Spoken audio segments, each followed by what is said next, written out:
આપણું મટીરિયલ આપીએ છીએ આપણે જે ક્લાસમાં આપણે ભણાવીએ છીએ as it is word to word આપણે કહી શકીએ કે એમાંથી 22 ક્વેશ્ચન પૂછાયેલા છે અને જે પણ ક્વેશ્ચન આપણી ક્લાસ નોટ્સમાંથી છે એનો અહીંયા તમને ક્યાંક સાઈડમાં બતાવી દેશે કે કયો ક્વેશ્ચન હતો એટલે તમને ખ્યાલ આવે. એ સિવાય આ વખતે એક પેટર્ન ચેન્જ એ પણ થઈ હતી જે બધા વિદ્યાર્થીઓએ ઓબ્ઝર્વ કરેલી હશે કે જનરલી શું થતું કે 8 સેક્શન હોય છે 25-25 માર્કની. આ વખતે થોડુંક ચેન્જ કર્યું હતું. બધા હતા અને પાછા પ્રોપર 25 નથી પૂછ્યા, કોકમાં 2-3 વધારે પૂછ્યા છે, કોકમાં 2-3 ઓછા પૂછ્યા છે.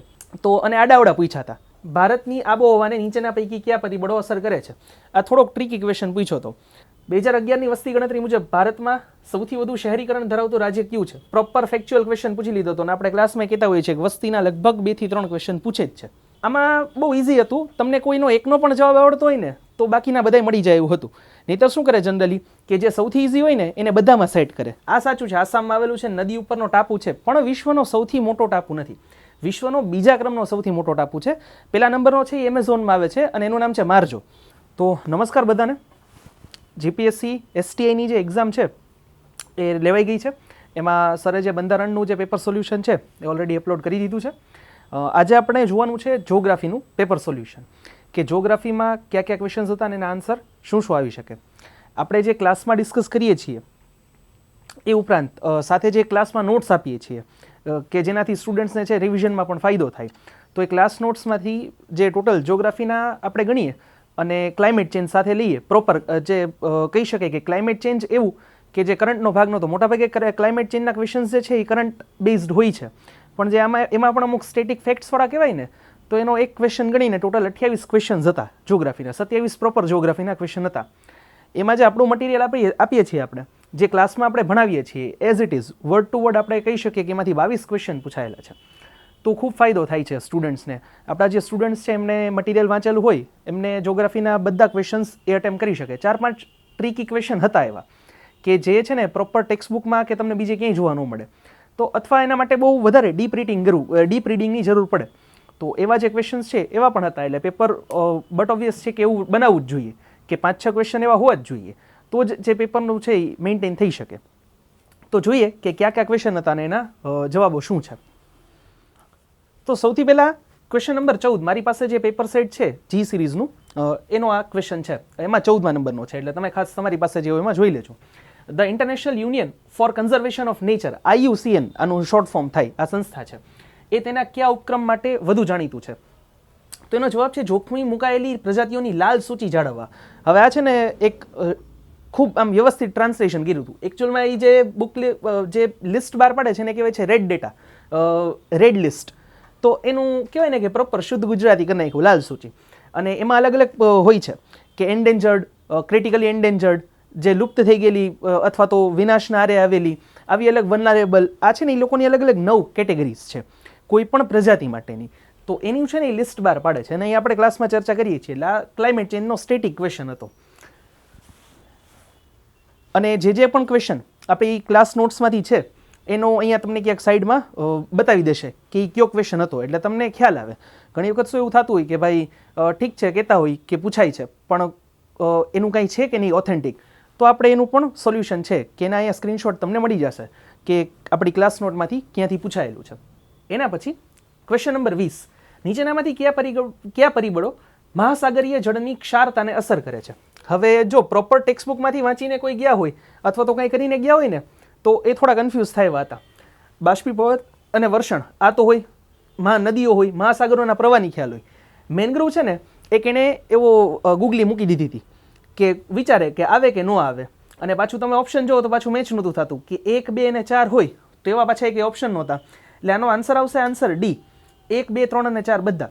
મેનગ્રોવ જે છે ને એ બહુ મોટા પાયે આપણે કહી શકીએ કે મહાસાગરોને અફેક્ટ નથી કરતી એની જળરાશિ ક્ષારીયતાને, પણ થોડાક કહી શકીએ કે અંશે કરે છે. જે કોસ્ટલ એરિયા હોય ત્યાં કરે. શું કામ? કારણ કે મેનગ્રોવનું કામ જ હોય છે કે સમુદ્રની આસપાસની જે જમીન છે એને ક્ષારીય થતી બચાવે. તો એ શું કરે? એનામાં પોતાનામાં ક્ષાર લઈ લે. એના કારણે આપણે બહુ માઇક્રો લેવલે જોઈએ ને તો આપણે એક ફેક્ટર છે જ જે તમને ટેક્સ્ટબુકમાં કે નહીં મળે તો ઘણા સ્ટુડન્ટ ચેલેન્જ કરશે કદાચ, પણ આ એક ફેક્ટર છે અને એક રિયાલિટી અને ફેક્ટ વસ્તુ છે કે મેનગ્રોવની વનસ્પતિ જે છે મેનગ્રોવ એ પણ કહી શકીએ કે મહાસાગરોની ક્ષારીયતાને અસર કરે છે કે કોસ્ટલ એરિયા જે સાવ કિનારાનો પટ્ટો હોય ને ત્યાં એના કારણે ક્ષારીયતા ઓછી થાય. આગળ તો વધારે જ હશે, મહાસાગરોમાં વચ્ચે જઈએ સેન્ટરમાં તો, પણ જે કોસ્ટલ એરિયા છે ત્યાં મેંગ્રોવ પણ અફેક્ટ કરશે. એટલે આનો જવાબ આવશે ડી, 1, 2, 3 અને 4 બધા જ. એ પછી છે ક્વેશ્ચન નંબર 87, માજુલી ટાપુ વિશે શું સાચું છે? તે આસામમાં આવેલું છે સી, અને વિશ્વનો સૌથી મોટો નદી ટાપુ છે. આ એક ફેક્ચ્યુઅલી રોંગ છે. આ સાચું છે, આસામમાં આવેલું છે, નદી ઉપરનો ટાપુ છે, પણ વિશ્વનો સૌથી મોટો ટાપુ નથી. વિશ્વનો બીજા ક્રમનો સૌથી મોટો ટાપુ છે. પહેલા નંબરનો છે એ એમેઝોનમાં આવે છે અને એનું નામ છે માર્જો. આ ગ્રંથ નિર્માણના પુસ્તકમાં આપેલું છે. એટલે અહીંયા આ જ આન્સર આ જ આવશે સાચો, પણ અહીંયા જે સૌથી મોટો છે ને એ ખાલી એક રોંગ છે. એટલે આપણે આને ચેલેન્જ ન કરી શકીએ, જવાબ આ જ આવશે. તે આસામમાં આવેલો છે અને વિશ્વનો સૌથી મોટા ક્રમનો એટલે બીજા ક્રમનો સૌથી મોટા ક્રમનો નદી ટાપુ છે. બાકી અંદામાન નિકોબાર, લક્ષદ્વીપ આ કંઈ નહીં આવે, ચિલ્કા સરોવર આ કંઈ નહીં આવે. આનો આન્સર છે સી. આની પણ આપણે ચર્ચા કરીએ છીએ ક્લાસમાં અને નોટ્સમાં પણ છે. એ સિવાય આ વખતે એક પેટર્ન ચેન્જ એ પણ થઈ હતી, જે બધા વિદ્યાર્થીઓએ ઓબ્ઝર્વ કરેલી હશે, કે જનરલી શું થતું કે 8 સેક્શન હોય છે 25-25 માર્કના, અને ક્લાસ 1-2 ને હોય તો 50-50 માર્કના 8 સેક્શન હોય છે. તો 25-25 ના છે ને સેટમાં જ ક્વેશ્ચન્સ મૂક્યા હોય, 1 થી 25, 26 થી 50, 51 થી 60, 51 થી 75. આ વખતે થોડુંક ચેન્જ કર્યું હતું કે બધા હતા અને પાછા પ્રોપર 25 નથી પૂછ્યા, કોકમાં 2-3 વધારે પૂછ્યા છે, કોકમાં 2-3 ઓછા પૂછ્યા છે. તો અને આડાવડા પૂછ્યા હતા, એક્ઝેક્ટ આમ સેટ 25-25 ના નહોતા આપ્યા, તો એ પણ એક આ વખતે અલગ હતું. એના પછી જોઈએ જ્યોગ્રાફીમાં તો 136મો ક્વેશ્ચન કે નીચેનામાંથી કયો ક્રમ સાચો ક્રમ દર્શાવે છે. હવે આ થોડોક ટેકનિકલ પૂછ્યો હતો. લિથોસ્ફિયર જે કદાચ આપણે સામાન્ય બોલચાલની ભાષામાં, સામાન્ય ભૂગોળમાં આપણે સમજ્યા હોય કે કોર, મેન્ટલ અને ક્રસ્ટ. ક્રસ્ટ એટલે સૌથી ઉપરનો ભાગ, મેન્ટલ એટલે વચ્ચેનો ભાગ, અને કોર એટલે સૌથી અંદરનો ભાગ. આ એનો જ કહી શકીએ કે એક પ્રોપર નામ છે લિથોસ્ફિયર. આનો જવાબ આવશે એ, લિથોસ્ફિયર, પાયરોસ્ફિયર અને બેરિસ્ફિયર. તો આ ક્રમ સાચો છે, જેને આપણે સૌથી ઉપર ક્રસ્ટ, મેન્ટલ અને કોર કહીએ છીએ. તો આ એ સિક્વન્સમાં ગોઠવેલું છે. એટલે આ એક થોડોક ટ્રિકી ક્વેશ્ચન પૂછ્યો હતો, જેણે કદાચ ડિટેલમાં ફેક્ટ વાંચ્યો એને વાંધો ન આવે. એના પછી 137 યોગ્ય રીતે જોડકા જોડો. આપણને છે ને એક આખું જોડકું આપેલું હતું કે જેમાં જ્વાળામુખી કઈ જગ્યાએ, જ્વાળામુખીની વિશેષતા આપી હતી અને સામે જ્વાળામુખી નું નામ આપેલું હતું, કઈ જગ્યાએ જ્વાળામુખી આવે છે. તો આમાં બહુ ઇઝી હતું, તમને કોઈનો એકનો પણ જવાબ આવડતો હોય ને તો બાકીના બધાય મળી જાય એવું હતું. નહીં તો શું કરે જનરલી કે જે સૌથી ઇઝી હોય ને એને બધામાં સેટ કરે. જે જોડકાના જવાબ હોય ને તો પેપરને થોડુંક ટ્રિકી બનાવવું હોય તો આ કરી શકે, પણ આમાં એટલું બધું કરેલું નહોતું. આમાંથી 3ની તો આપણે ક્લાસમાં ચર્ચા કરીએ છીએ. એક તો ઇટાલીમાં વિસુવિયસ. હવે જો એક ખબર પડી જાય ઇટાલીમાં બી વિસુવિયસ, તો તમને કોઈ પણ એકનો જવાબ ખબર હોય ને તો મળી જાય એવું હતું. એટલે આનો જવાબ આવશે બી, ઇટાલીમાં વિસુવિયસ. પછી તમને કહું કે બીજી એક ચર્ચા અમે ક્લાસમાં કરીએ છીએ, એ છે ટોબા જ્વાળામુખી. ટોબાની સ્પેશિયલી સ્ટોરી પણ કહીએ કે ટોબા જ્વાળામુખી એકચ્યુઅલમાં આવે છે બારિશાન ઉચ્ચ પ્રદેશમાં, ઇન્ડોનેશિયામાં છે. ઇન્ડોનેશિયામાં ટોબા જ્વાળામુખી ફાઈટો એની જ અસર રૂપે ભારતમાં કહી શકીએ કે જે દક્ષિણનો જે ઉચ્ચ પ્રદેશ, દ્વીપકલ્પીય વિસ્તાર જે છે એ કહી શકીએ કે અસ્તિત્વમાં આવ્યો હોવાનું અનુમાન છે. આજથી 75,000 વર્ષ પહેલાં આ ટોબાનો જ્વાળામુખી બ્લાસ્ટ થયો હતો. એકચ્યુઅલમાં છે ને કાલ્ડેરા કહેવાય. જ્યારે કોઈ પણ જ્વાળામુખી હોય એનું ઉપરનું જે ભાગ છે એ તૂટી જાય એને ક્રેટર કહેવાય. તો ક્રેટર જ્યારે ખૂબ પહોળું થઈ જાય વારંવાર જ્વાળામુખી બ્લાસ્ટ થવાને કારણે, તો ત્યાં છે ને એક બહુ મોટો ખાડો થઈ જાય અને ત્યાં પાણી ભરાઈ જાય એટલે સરોવર થઈ જાય. તો ટોબાની પણ સ્ટોરી આપણે ક્લાસમાં ચર્ચા કરીએ છીએ. અને આવી જ એક બીજી છે યલો સ્ટોન કરીને અમેરિકામાં, એ આમાં નથી પણ એની પણ સ્ટોરી આપણે ક્લાસમાં ચર્ચા કરીએ છીએ. એ પછી ભારતની પૂર્વમાં આવેલો સુસુપ્ત જ્વાળામુખી બેરન, આ પણ કોઈને ફેક્ટ ખ્યાલ હોય તો પણ એનાથી જોડકું મળી જાય એમ હતું. તો આ 3 જો કોઈને ખ્યાલ હોય ને એટના વારંવાર વિસ્ફોટ પામતો જ્વાળામુખી, આ 4 ફેક્ટ કોઈને પણ ખ્યાલ હોય તો મળી જાય એવું હતું. એટલે આનો ઓપ્શન આવશે બી. એના પછી જોઈએ તો 138 ધૂળ કણોને આર્દ્રતાગ્રહી કહે છે. કારણ કે એટલે ધૂળના રજકણના જે કણો છે એ આર્દ્રતા એટલે હ્યુમિડિટી એ ગ્રહણ કરે છે, એબ્ઝોર્બ કરે છે. તો એનું કારણ શું? કારણ કે એના પર વાતાવરણીય જલબાષ્પનું ઘનીભવન થાય છે. ઘનીભવનની 5 અલગ અલગ ઘટનાઓ ઘનીભવનના કારણે ઉદ્ભવે છે. એક તો સૌથી કહી શકીએ કે સૌથી પહેલાં એક હોય ઝાકળ એટલે કે ડ્યુ, પછી હોય ફ્રોસ્ટ એટલે કે હિમ, પછી જોઈએ તો ધુમ્મસ હોય, પછી હોય મિસ્ટ, અને છેલ્લે હોય સ્મોગ એટલે કે ધૂમ્રધુમ્મસ. તો આ 5 જે છે એના કારણે આપણને આ જોવા મળે છે, ધુમ્મસ, મિસ્ટ, ડ્યુ અને કહી શકીએ કે ફ્રોસ્ટ. તો આ બધા કણો પાછળ એક જવાબદાર જે ઘટના હોય છે વાતાવરણીય જલબાષ્પ, કે વાતાવરણમાં જે પાણીની વરાળ છે એનું ઘનીભવન થાય છે, અને એના કારણે જે ધૂળના કણો છે એ આ બાષ્પને ઘનીભવન એટલે આર્દ્રતા એટલે કે એની જે કહી શકીએ કે હ્યુમિડિટી છે એને ગ્રહણ કરી લે છે. તો આનો એકચ્યુઅલ જવાબ આવશે એ. ઘણી વખત આ પણ ક્વેશ્ચન એક થોડોક ટ્રિકી હતો જે ખ્યાલ ન આવી શકે.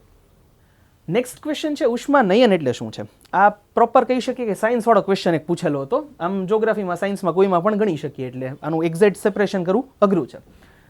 તો ઉષ્ણતાનયન, ઉષ્માવહન અને ઉષ્મા વિકિરણ આવા 3 અલગ અલગ શબ્દો જોવા મળે છે. તો એની ડેફિનેશન પૂછી હતી. તો આનો જવાબ આવશે ઓપ્શન એ. આ પ્રક્રિયા છે જે કોઈ પણ તાપમાનના ક્ષેત્રમાં બને છે. ઠંડીથી ગરમી તરફ ઉષ્માનું વહન થાય ને એની આ પ્રક્રિયા છે. તો આનો આન્સર આવશે ઓપ્શન એ.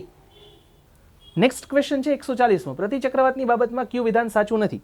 તો પ્રતિચક્રવાતની અમુક ટેન્ડન્સી હોય, જેમ ચક્રવાતની હોય પ્રતિચક્રવાતની પણ અમુક લાક્ષણિકતા હોય. તો ગોળાકાર હોય છે. પછી પ્રતિચક્રવાતના કેન્દ્રમાં હલકું અને હલકું વાયુ દબાણ રહે છે. આ જે સેન્ટેન્સ છે ને ઓપ્શન બી, એ કહી શકીએ કે ખોટું છે. શું હોય? પ્રતિચક્રવાતના કેન્દ્રમાં ભારે દબાણ હોય. ચક્રવાત હોય ને એના કેન્દ્રમાં હલકું દબાણ હોય. ચક્રવાત અને પ્રતિચક્રવાત બે કહી શકીએ કે ઓપોઝિટ છે, એકબીજાથી વિરુદ્ધ છે. ચક્રવાત એટલે કે સાયક્લોનના સેન્ટરમાં ઓછું દબાણ હોય અને આજુબાજુ ભારે દબાણ હોય. તો પ્રતિચક્રવાતમાં એનાથી ઊંધું હોય, તો કેન્દ્રમાં ભારે દબાણ હોય અને આજુબાજુ હળવું દબાણ હોય. તો આનો આન્સર આવશે ઓપ્શન ડી. પ્રતિચક્રવાતના કેન્દ્રમાં હલકું વાયુ દબાણ હોય છે, કારણ કે સાચો વિધાન આવે પ્રતિચક્રવાતના કેન્દ્રમાં ભારે વાયુ દબાણ હોય છે. તો આ સેન્ટેન્સ જે છે એ ખોટું છે. એ પછી જોઈએ તો આ પરિવહનવાળો ક્વેશ્ચન છે જોગ્રાફીમાં, કે કોંકણ રેલવે ભારતના કયા રાજ્યમાંથી પસાર થાય છે. આની પણ આપણે ક્લાસમાં ચર્ચા કરીએ છીએ પરિવહનમાં. તો કોંકણ રેલવે જે છે એ મહારાષ્ટ્ર, ગોવા અને કર્ણાટકમાંથી પસાર થાય છે. ઓપ્શન સી જે છે આનો સાચો જવાબ છે. પછી લાઇનથી મારી પાસે જે પેપર સેટ છે, પેપર સેટ જી, એમાં 181 થી 200 સુધી એટલે કન્ટિન્યુઅસ 20 ક્વેશ્ચન હતા અને બાકીના 7 આડાઅવળા પૂછેલા હતા. 182માં જોઈએ તો નીચેના રાજ્ય તથા રાષ્ટ્રીય ઉદ્યાનો સંબંધિત ખોટું જોડકું જણાવો. તો આમાં પણ જે આપણું મટીરિયલ છે એમાં આપણે ચર્ચા કરેલી છે અને ક્લાસમાં પણ ચર્ચા કરતા હોઈએ છીએ કે આ બધા જે રાષ્ટ્રીય ઉદ્યાન છે એના સ્ટેટ આપણે આપતા હોઈએ છીએ. તો કાન્હા આવે, મધ્યપ્રદેશ સાચું છે. માનસ આસામ સાચું છે. કોર્બેટ જીમ કોર્બેટના નામ ઉપરથી આપેલું છે. ઉત્તરાખંડ સાચું છે. બાંદીપુર છે ને એ કર્ણાટકમાં આવે અને ત્યાંથી જ કહી શકીએ કે સૌથી પહેલું જે ટાઈગર રિઝર્વ છે એ બનાવવામાં આવ્યું હતું, ત્યાંથી ટાઈગર રિઝર્વ બનાવવાની શરૂઆત થઈ હતી. તો બાંદીપુર જે છે એ આવશે કર્ણાટકમાં. એટલે આ જે જોડ છે ઓપ્શન ડી એ ખોટું છે. આંધ્રપ્રદેશ ત્યાં નહીં આવે. એટલે આનો જવાબ આવશે 182માં ઓપ્શન ડી. એના પછી 183, આની પણ ક્લાસમાં ચર્ચા કરીએ છીએ અને મટીરિયલમાં પણ છે કે ડુંગર આપેલું હોય, એનું ક્ષેત્ર અને એની ટેકરીઓ, એનું નામ આપેલું હોય. તો તારંગા જે છે એ સાબરકાંઠાની મહેસાણામાં આવશે અને અરવલ્લીની ટેકરીમાં. પછી જે વિલ્સન છે એ વલસાડ, સહ્યાદ્રી સાચું છે. ધીણોધર કચ્છ, મધ્યધાર પણ સાચું છે. એટલે આમાં આપણે પૂછ્યું શું છે, નીચેના વિગતો પર ચર્ચા કરો. નીચેના પૈકી યોગ્ય વિકલ્પ પસંદ કરો કે કેટલી જોડ આમાંથી સાચી છે. તો આમાં પહેલી જોડ જે છે ને એ ખોટી છે, કારણ કે અહીંયા મહેસાણા આવે. તો ફક્ત 2 અને 3 સાચી છે. એટલે અહીંયા જવાબ આવશે ઓપ્શન બી. એના પછી 184માં નીચે આપેલા પાકો પર વિચાર કરો. ઈસબગુલ, બટાટા અને જીરું. ઉપરોક્તમાંથી કેટલાનું ગુજરાતમાં સૌથી વધુ ઉત્પાદન બનાસકાંઠામાં થાય છે? હવે 3 પાક આપ્યા છે 184માં અને આપણે કહેવાનું છે કે આ 3માંથી કયા પાકનું સૌથી વધુ ઉત્પાદન બનાસકાંઠા જિલ્લામાં થાય છે. તો આનો જવાબ આવશે ઓપ્શન ડી. 1, 2 અને 3 ત્રણેય. ઈસબગુલ, બટાટા અને જીરું આ ત્રણેયનું ઉત્પાદન બનાસકાંઠામાં સૌથી વધારે થાય છે. અને જીરું અને ઈસબગુલની વાત કરીએ તો ઉત્તર ગુજરાત જ સૌથી વધુ પ્રોડક્શન કરે છે. આખા ભારતનું સૌથી વધુ પ્રોડક્શન ઈસબગુલ અને જીરાનું કરતું હોય તો એ છે ઉત્તર ગુજરાતનો વિસ્તાર. અને ઉત્તર ગુજરાતમાં પણ સ્પેસિફિક કહીએ તો બનાસકાંઠા. એટલે આનો જવાબ આવશે ઓપ્શન ડી. 184માં ઓપ્શન ડી. 1, 2 અને 3 ત્રણેય. તો આશા કરીએ છીએ તમને પસંદ આવે છે લેક્ચર સિરીઝ. કોઈ ક્વેશ્ચન હોય કમેન્ટ સેક્શનમાં પૂછી લેજો. ચેનલ સબસ્ક્રાઇબ ન કરી હોય તો કરી લેજો. મિત્રો સાથે શેર કરવાનું ભૂલતા નહીં. અને આપણી બંધારણ લેક્ચર સિરીઝ આવી ગઈ છે, ન જોઈ હોય તો જોઈ લેજો. વૈદિક મેથ્સની લેક્ચર સિરીઝ મારા ફાધરની યુટ્યુબ ઉપર પડી છે, એ પણ જોઈ લેજો. બંનેના કોર્સીસ એપ્લિકેશન ઉપર આવી ગયા છે. ફક્ત આ 2 સબ્જેક્ટના કોર્સીસ પરચેસ કરી લેશો તો પણ તમારી આવનારી એક્ઝામ ક્લિયર કરવામાં 40% જેવી મદદ મળી જશે તમને. જીપીએસસી ક્લાસ 1ની પ્રિલિમ્સ કયો, STIની પ્રિલિમ્સ કયો કે પછી PSI કોન્સ્ટેબલ કયો, તો બધી એક્ઝામમાં તમને ખૂબ કામ લાગશે. તો ન કર્યા હોય તો કોર્સીસ પરચેસ કરી લેજો, ખૂબ ફાયદો થશે તમને. કન્ટિન્યુ કરીએ છીએ આજના લેક્ચરથી. 185 છે નિમ્નલિખિત જમીનના પ્રકારો પર વિચાર કરો. રણ પ્રકારની, કાંપની, ક્ષારીય અને કાળી જમીન. ઉપરોક્તનું ગુજરાતમાં પૂર્વથી પશ્ચિમ તરફ સાચું વિતરણ કયું છે? આ છે ને એક થોડોક ટ્રિકી ક્વેશ્ચન પૂછ્યો છે ને આ થોડુંક ફેક્ચ્યુઅલી પણ આમાં રોંગ જઈ શકે. કે અહીંયા છે ને રણ પ્રકારની અને ક્ષારીય જમીન આ બે છે ને એ થોડાક ટેકનિકલ ટર્મ્સ છે કે જેના કારણે આનો વિવાદ થોડોક થઈ શકે એવું છે. કારણ કે જો આપણે ગોઠવવાની છે પૂર્વથી પશ્ચિમ, એટલે પશ્ચિમમાં છેલ્લે આપણે જઈએ તો કચ્છ આવે. તો કચ્છમાં રણ પ્રકારની જમીન જોવા મળે અને ક્ષારીય જમીન કોસ્ટલ એરિયામાં ક્ષારીય જમીન જોવા મળે. તો એના કારણે જે છે આ થોડુંક એવું છે. પણ ઓવરઓલ જોઈએ આપણે અત્યારે જે ઓપ્શન આપ્યા છે એના ઉપર ચર્ચા કરીએ તો આનો જવાબ આવશે બી, કે સૌથી પહેલાં જો અહીંયા જે છે સૌથી પૂર્વ ભાગ જે છે ગુજરાતનો ત્યાં કાળી જમીન જોવા મળે છે. જે પંચમહાલ ગોધરાવાળો જે વિસ્તાર છે ત્યાં કાળી જમીન જોવા મળે છે. એના પછી આવીએ તો કાંપની જમીન, પછી આવીએ તો પેલા પ્રકારની રણની જમીન, અને પછી છે ચોથું કાળી જમીન. એટલે આને જે ગોઠવ્યું સિક્વન્સમાં તો 4, 2, 1, 3 ઓપ્શન બી જે છે એ સાચો જવાબ છે. પણ જે વાત કરી એમ કે ક્ષારીય અને રણ પ્રકારની જમીન થોડુંક એવું હતું કે આવા છે ને ઓપ્શન ન દેવાય, આમાં ટેકનિકલી ચેલેન્જ થઈ શકે એવું છે. એટલે કોઈ કરી શકે તો ઠીક છે, બાકી થાય એવું છે. એના પછી વાત કરીએ તો દુનિયામાં સૌથી વધારે ટાઈમ ઝોન ધરાવતો દેશ કયો છે? આની પણ ક્લાસમાં ચર્ચાને કરીએ છીએ અને મટીરિયલમાં પણ છે. ફ્રાન્સ જે છે એ સૌથી વધારે ટાઈમ ઝોન ધરાવતો દેશ છે, કારણ કે ફ્રાન્સના અલગ અલગ ટાપુઓ અલગ અલગ જગ્યાએ છે. ફ્રાન્સ ભલે આમ નાનકડો દેશ રહ્યો યુરોપનો, પણ એના અલગ અલગ ટાપુઓ ખૂબ બધા વિસ્તારોમાં છે. તો વિશ્વના ઘણા બધા વિસ્તારોમાં. તો વિશ્વમાં સૌથી વધારે ટાઈમ ઝોન ધરાવતો દેશ જે છે એ ફ્રાન્સ છે. એના પછી બીજા નંબરમાં આવે છે રશિયા, જેમાં 11 ટાઈમ ઝોન છે. ફ્રાન્સમાં 12 ટાઈમ ઝોન છે. એના પછી 187 4 વિધાન આપેલા છે અને એમાંથી કયું ખોટું છે, સાચું નથી એવું કીધું છે, એ જોવાના છે. નીચેનામાંથી કયું વિધાન સાચું નથી? વ્યક્તિ જાપાનથી અમેરિકા મુસાફરી કરતા આંતરરાષ્ટ્રીય દિનાંતર રેખા IDL ને પસાર કરે તો તેને 1 દિવસનો ફાયદો મળે છે. GMT એક સંદર્ભમાં સમય ઝોન છે. અન્ય તમામ સમય ઝોન સ્થાન પર સમયનો ઉલ્લેખ કરવા માટે GMTનો ઉપયોગ કરે છે.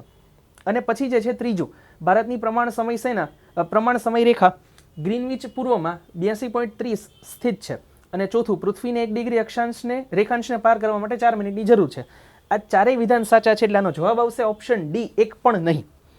થોડોક ટેકનિકલી પૂછ્યો છે, લેંગ્વેજ ભાષાનો જે છે થોડુંક ચતુર્ય વાપર્યું છે કે નીચેનામાંથી કયું વિધાન સાચું નથી. તો આ બધા વિધાન સાચા છે, 4 વિધાન સાચા છે. એટલે ઓપ્શન અહીંયા આવવું જોઈએ એકચ્યુઅલમાં બધા સાચા છે, પણ અહીંયા નથી પૂછ્યું છે એટલે જવાબ આવશે એક પણ નહીં. બાકી ઓપ્શન છે બધા સાચા. ડન. અને આની પણ આપણે ચર્ચા કરીએ છીએ કે જે IDL જે છે ઇન્ટરનેશનલ ડેટ લાઇન, એને પૂર્વથી પશ્ચિમ અથવા તો પશ્ચિમથી પૂર્વ ઓળંગીએ તો શું ફેરફાર થાય? હવે જો અહીંયા આપેલું છે જાપાનથી અમેરિકા. અમે ક્લાસમાં છે ને એક્ઝામ્પલ લઈએ એમ ઓસ્ટ્રેલિયા અને અમેરિકાનું લઈએ. અહીંયા જાપાન ને ઓસ્ટ્રેલિયા કોઈ પણ લ્યો સરખું જ આવશે, કારણ કે એ આવશે IDLની પશ્ચિમમાં અને અમેરિકા આવશે IDLની પૂર્વમાં. તો આપણે જોઈએ તો બે જગ્યાએ રાતે, આજે ધારો કે વાત કરીએ કે આજ 24 તારીખ છે, 24 ડિસેમ્બર, તો આજે રાતે હું જાપાનથી અમેરિકા જાઉં છું તો ફેર શું પડશે? મારે હું નીકળીશ જાપાનથી ત્યારે ત્યાં 24 તારીખ હશે. હું અમેરિકા પહોંચીશ ને તો ત્યાં 23 તારીખની રાત હશે. બે જગ્યાએ આખી પૃથ્વી ગોળ છે તો 24 કલાકનો ફેર આવે. એક છેડાથી બીજા છેડે જઈએ તો આપણે આખું ચક્કર ફરીએ, એક છેડાથી બીજા છેડા એટલે એક પોઈન્ટ છે ત્યાંથી બીજા પોઈન્ટ આવીને પાછા આખું ગોળ ફરીને આવીએ તો 24 કલાકનો ટાઈમનો ફેર આવે. પણ એને ડેટના ફેર માટે આંતરરાષ્ટ્રીય દિનાંતર રેખા રાખેલી છે. તો સપોઝ હું આજે જાઉં છું જાપાનથી USA, તો જાપાનમાં આજે 24 તારીખ રાતનો ટાઈમ હોય, હું અમેરિકા પહોંચીશ ને તો ત્યાં 23 તારીખ રાત હશે. તો હું પશ્ચિમથી પૂર્વ ઓળંગો જાપાનથી અમેરિકા તો મને 1 દિવસનો ફાયદો થશે. શું કામ? કારણ કે ત્યાં તો હજી 23 તારીખ છે. 23 તારીખ પૂરી થશે, રાત પૂરી થશે, દિવસ આવશે ત્યારે ત્યાં 24 તારીખ હશે. તો 24 તારીખ એકવાર મારા જીવનમાં આવી 24 ડિસેમ્બર જાપાનમાં અને બીજી વાર આવશે અમેરિકામાં. તો આનાથી ફાયદો થાય. પણ જો આનાથી રિવર્સ પૂછવું હોત કે અમેરિકાથી જાપાન તરફ, તો 1 દિવસનું નુકસાન થાય. એક્ઝામ્પલ લઈએ. ફોર એક્ઝામ્પલ, આજે કોઈ વ્યક્તિ અમેરિકાથી રાતે નીકળે છે, આજે અમેરિકામાં ત્યાં 23 તારીખ હશે, એટલે અહીંયા 23 છે, જાપાનમાં 24 તારીખ થઈ ગઈ છે રાતે, એ જ સમય રાતે. હવે વ્યક્તિ રાતે અમેરિકાથી નીકળે છે 23 તારીખે, એ પહોંચશે રાતે જાપાન પહોંચશે તો ત્યાં 24 તારીખની રાત હશે. બીજે દિવસે સવારે ઉઠશે ને ત્યારે સીધી 25 તારીખ હશે. તો એના જીવનમાંથી 24 તારીખ નીકળી ગઈ. શું કામ? કારણ કે અમેરિકામાં તો ત્યારે 23 હતી, જાપાનમાં સવારે ઉઠ્યો ત્યારે 25 હતી. તો એક આખો દિવસ એનામાંથી જતો રહ્યો, તો એને 1 દિવસનું નુકસાન થયું.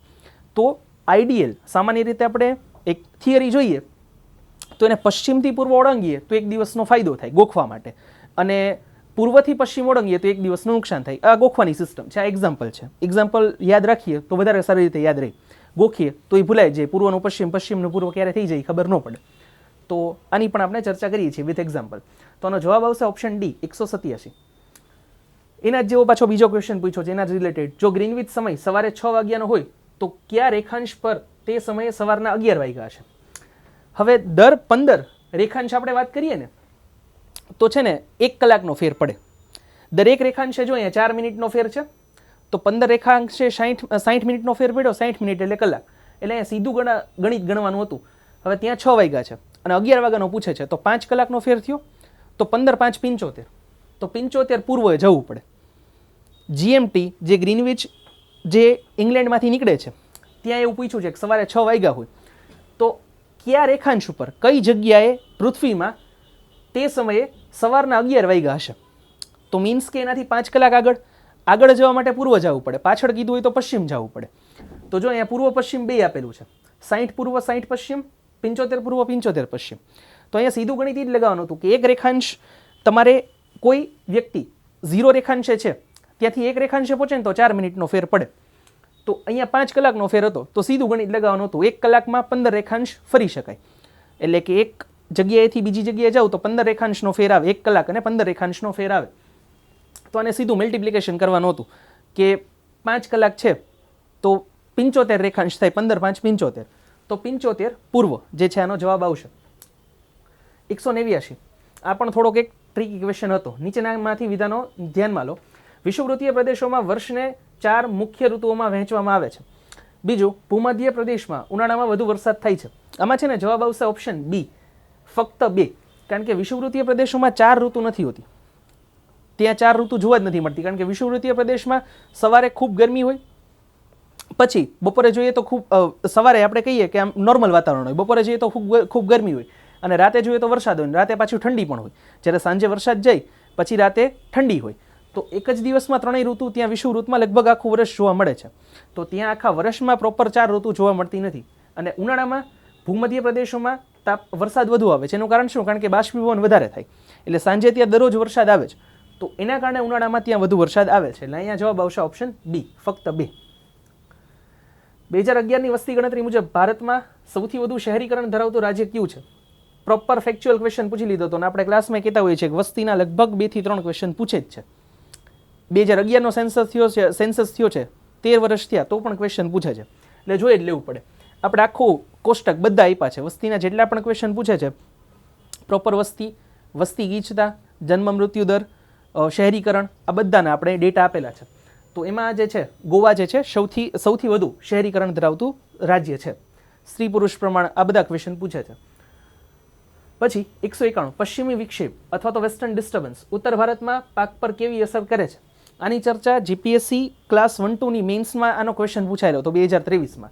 એનું જે સોલ્યુશન છે ને એમાં પ્રોપર આખું આપેલું છે. વેસ્ટર્ન ડિસ્ટર્બન્સ શું કામ થાય છે ને એની ભારતમાં અસર શું જોવા મળે છે, તો એમાં ચર્ચા ઓલરેડી કરેલી છે. તો આનો જવાબ આવશે ઓપ્શન સી. શિયાળામાં તેના કારણે વરસાદ થાય છે, જે પાક માટે ફાયદાકારક છે. હવે ફાયદાકારક છે એ પાક માટે એ છે ને એ થોડાક અંશે, જો એનું પ્રમાણ વધી જાય વરસાદનું તો પાછો તેના કારણે ઊભા પાકને નુકસાન થાય છે, પણ આ જવાબ ન આવે. પણ જો એનું પ્રમાણ વધે તો નુકસાનકારક છે. બાકી એકચ્યુઅલમાં રવિ પાકને જ્યારે પાણીની જરૂર હોય ત્યારે એ પાણીની જરૂર આ પશ્ચિમી વિક્ષેપના કારણે વરસાદ આવે છે એના કારણે પૂરી થાય છે. તો આનો જવાબ આવશે ઓપ્શન સી. શિયાળામાં તેના કારણે વરસાદ થાય છે, જે પાક માટે ફાયદાકારક છે. 192, ભારતના સંદર્ભમાં નીચેના વિધાનો ધ્યાનમાં લો. ભારતની પ્રમાણ સમય રેખા દિલ્હીમાંથી પસાર થાય છે, ખોટું. મિર્ઝાપુર પાસે પસાર થાય છે, અલ્હાબાદ પણ નહીં, મિર્ઝાપુર પાસેથી. પછી બીજો, ભારતનો દરિયા કિનારો આશરે 7500 કિલોમીટર જેટલો છે. આ વાત સાચી છે, એટલે અહીંયા વિધાન 1 ખોટું, વિધાન 2 સાચું, એટલે જવાબ આવશે ફક્ત વિધાન 2. અહીંયા પૂછ્યું છે ઉપરના પૈકી કયું વિધાન સાચું છે, તો વિધાન 2 ફક્ત સાચું છે, એટલે 192માં જવાબ આવશે ઓપ્શન બી. 193, નીચેના ભારતના સંદર્ભમાં નીચેના વિધાનો ધ્યાનમાં લો. પાકિસ્તાન, અફઘાનિસ્તાન, ચીન, નેપાળ, ભૂતાન, મ્યાનમાર તથા બાંગ્લાદેશ સાથે ભારત ભૂ સરહદ ધરાવે છે. જમીની સીમારેખા આપણે બધા દેશ સાથે છે, એ જવાબ સાચો છે, એ વિધાન સાચું છે. લક્ષદ્વીપ ટાપુઓથી પશ્ચિમે માલદીવ ટાપુઓ આવેલા છે. અહીંયા જવાબ ખોટો આવશે, એકચ્યુઅલમાં દક્ષિણે આવેલા છે. માલદીવ જે છે એ લક્ષદ્વીપથી પશ્ચિમમાં નહીં પરંતુ દક્ષિણમાં આવેલું છે, એટલે અહીંયા જવાબ આવશે ઓપ્શન એ, ફક્ત એ. તો 193માં જે છે જવાબ આવશે ઓપ્શન એ. એના પછી જોઈએ તો 194, નદીઓ વિશે નીચેના વિધાનો ધ્યાનમાં લો. સિંધુ નદી ભારતમાંથી પસાર થતી નથી, તો આ જવાબ આ વિધાન ખોટું છે, ભારતમાંથી પસાર થાય છે, ભારતના વિસ્તારમાંથી. સતલજ, બિયાસ, રાવી અને ચિનાબ નદીઓ ભારતમાં સિંધુ નદીને મળે છે, આ ખોટું છે. પાકિસ્તાનમાં મિથાનકોટ નામની જગ્યા છે કે જ્યાં સિંધુ નદીને આ 5 નદીઓ મળે છે અને પછી એક જ નદી સિંગલ થઈ જાય છે, સિંધુ નદી. તો અહીંયા જવાબ આવશે બંનેમાંથી એક પણ નહીં. એટલે જો સિંધુ એને પૂછ્યું છે કે નીચેના પૈકી કયા વિધાન સાચા છે, તો સિંધુ નદી ભારતમાંથી પસાર થતી નથી તો ખોટું છે, કારણ કે પસાર થઈ છે એટલે આ વિધાન ખોટું. પછી બીજું વિધાન કે આ પાંચેય નદીઓ ભારતમાં સિંધુને મળે છે, આ વિધાન એ ખોટું છે, કારણ કે પાકિસ્તાનમાં મળે છે. એટલે આનો જવાબ આવશે અલ્ટિમેટલી ઓપ્શન ડી 194 બંનેમાંથી એક પણ નહીં. 195 ભારતના સરોવરો વિશે નીચેના વિધાનો ધ્યાનમાં લો. ચિલ્કા સરોવર રાજસ્થાનમાં છે, ખોટું. ચિલ્કા સરોવર ઓડિશામાં આવે છે. બીજું, પુલિકટ સરોવર દક્ષિણ ભારતમાં આવેલું છે. આનું છે ને થોડુંક છે આંધ્રપ્રદેશ અને તમિલનાડુ એની સીમા ઉપર આવેલું છે, એટલે થોડોક વિસ્તાર આંધ્રપ્રદેશ અને તમિલનાડુમાં ગણવામાં આવે છે. એટલે પુલિકટ સરોવર દક્ષિણ ભારતમાં આવેલું છે તો સાચું થઈ ગયું, કારણ કે આંધ્રપ્રદેશ અને તમિલનાડુ ગમે એ ગણો તો તમિલનાડુ દક્ષિણમાં આવે. એટલે આમાં વિધાન 1 ખોટું છે, વિધાન 2 સાચું છે. એટલે આનો જવાબ આવશે ઓપ્શન બી, ફક્ત વિધાન 2. ડન. 196 ભારતની આબોહવાને નીચેના પૈકી કયા પરિબળો અસર કરે છે. આ થોડોક ટ્રિકી ક્વેશ્ચન પૂછ્યો હતો, જેમ કોન્સ્ટિટ્યુશનમાં પૂછ્યો તો 1 એપ્રિલ 2024ના રોજ ભારતના બંધારણની શું સ્થિતિ છે, પેલું સાર્વભૌમિક ને બધું. ગમે એ દેશ હોય, ગમે એ જગ્યા હોય, એની આબોહવાને અસર કરતા પરિબળો લગભગ સમાન જ હોય. આબોહવાને અસર કરતા પરિબળો કોઈ જે છે એમાં ફેરફાર ન થાય. તો અક્ષાંશ, રેખાંશ, સમુદ્ર સપાટીથી ઊંચાઈ અને સમુદ્ર સપાટીથી અંતર, દરિયાથી અંતર, આ ચારેય ફેક્ટર્સ જે છે એ અસર કરતા હોય છે. ટેક્સ્ટબુકમાં પ્રોપર જુઓ, જે ગવર્મેન્ટ ટેક્સ્ટબુક જે છે એમાં રેખાંશ આપેલું નથી, એટલે કોક વળી પાછા ચેલેન્જ કરવા જાય તો પણ પાછો ઓપ્શન મેચ નથી થતો. 1, 3 અને 4 એવો ઓપ્શન જ નથી. જો એટલે જવાબ આવે 1, 2, 3, 4 બધા. આનો જવાબ છે ઓપ્શન ડી. 196માં બધા પરિબળો અસર કરે છે. 197 ગુજરાત વિશે નીચેના વિધાનો ધ્યાનમાં લો. સાબરમતી નદી અને વાત્રક નદી વચ્ચેનો વિસ્તાર ચરોતર તરીકે ઓળખાય છે. આ વિધાન જે છે ખોટું છે. બીજું, ઢાઢર નદી અને કીમ નદી વચ્ચેનો વિસ્તાર વાકડ તરીકે ઓળખાય છે. આ વિધાન પણ ખોટું છે, કારણ કે સાબરમતી અને કહી શકીએ કે મહી નદી જે છે એ બે વચ્ચેનો વિસ્તાર કહી શકીએ કે ચરોતર તરીકે ઓળખાય છે. અને ઢાઢર અને કીમ નદી નહીં, પરંતુ મહી અને જે છે ઢાઢર નદી વચ્ચેનો વિસ્તાર વાકડ તરીકે ઓળખાય છે. અને ઢાઢર અને જે નર્મદા છે એ બંનેનો વિસ્તાર કાનમ તરીકે ઓળખાય છે. જે 3 વિસ્તાર ગુજરાતમાં છે તો એ પ્રમાણે આમાંથી વિધાન સેટ નથી થતું. એટલે એનો જવાબ આવશે ઓપ્શન ડી, બંનેમાંથી એક પણ નહીં. 198 ઝોજીલા ઘાટ લદ્દાખમાં આવેલો છે, સાચું છે. આમ કાશ્મીર જે આપણું પહેલાં કહેવાતું એ કાશ્મીર આખું જે કહી શકીએ કે સ્ટેટ અલગ હતું. 2019માં 2 અલગ અલગ થયા યુનિયન ટેરેટરી, તો એના કારણે લદ્દાખમાં આવે છે. બાકી પહેલાં કહેવાતું જમ્મુ કાશ્મીરમાં. અને બીજું છે નાથુલા ઘાટ સિક્કિમમાં આવેલું છે. તો આ બંને વિધાન સાચા છે. એટલે નીચેનામાંથી કયું વિધાન સાચા છે, તો એ અને બી બંને, એટલે ઓપ્શન સી જે છે સાચો જવાબ છે 198માં. 199માં નીચેનામાંથી કયું વૃત્ત ભારતમાંથી પસાર થઈ છે. બહુ ઇઝી ને ફેક્ચ્યુઅલ ક્વેશ્ચન હતો. કર્કવૃત્ત ભારતના મધ્યમાંથી પસાર થાય છે અને ભારતના 8 રાજ્યોમાંથી પસાર થાય છે. અને છેલ્લો ક્વેશ્ચન, ભારત વિશે નીચેના વિધાનો તપાસો. અંદામાન નિકોબાર ટાપુઓ ભારતના સૌથી પૂર્વીય ભાગ છે, ખોટું. સૌથી પૂર્વીય ભાગ અરુણાચલ પ્રદેશમાં આવે, કિબીથુ. લક્ષદ્વીપ ટાપુઓ ભારતનો સૌથી પશ્ચિમી ભાગ છે, આ પણ ખોટું, કારણ કે સૌથી પશ્ચિમી ભાગ ભારતનો છે સરક્રી, જે કચ્છમાં આવેલું છે ગુજરાતમાં. તો બંને વિધાનો ખોટા છે. એટલે એનો જવાબ આવશે ઓપ્શન ડી, બંનેમાંથી એક પણ નહીં. તો ટોટલ કહી શકીએ કે 27 ક્વેશ્ચન જ્યોગ્રાફીના પેપરમાં પૂછાયેલા હતા અને એનું સોલ્યુશન છે. તો તમે જોઈ શકો છો કે ઘણા બધા તમને આમાં સાથે મળી ગયો છે કે કઈ જગ્યાએ આપણા ક્લાસ નોટ્સમાંથી ક્વેશ્ચન પૂછાયેલા છે. ઇન શોર્ટ કે આપણે ક્લાસમાં ડિસ્કસ કરીએ છીએ તો ખૂબ બધા ક્વેશ્ચન્સ પૂછાયેલા છે અને આપણા વિદ્યાર્થીઓને આ ખૂબ ઇઝી લાગ્યા છે. તો વિડીયો કેવો લાગ્યો, સોલ્યુશન કેવું લાગ્યું એ આપ જરૂરથી જણાવજો. આપના કોમેન્ટ સેક્શન આપના માટે જ ખુલ્લું છે. આપનો કોઈ પણ પ્રતિભાવ હોય તો કોમેન્ટ સેક્શનમાં જરૂરથી જણાવી શકો છો. વિડીયોને લાઇક કરવાનું ભૂલતા નહીં. અને જે મિત્રો છે કે જે તૈયારી કરે છે સ્પર્ધાત્મક પરીક્ષાઓની, તો એમની સાથે શેર કરવાનું ભૂલતા નહીં. અને સબસ્ક્રાઇબ ચેનલને ન કરી હોય તો ખાસ કરજો. ધન્યવાદ.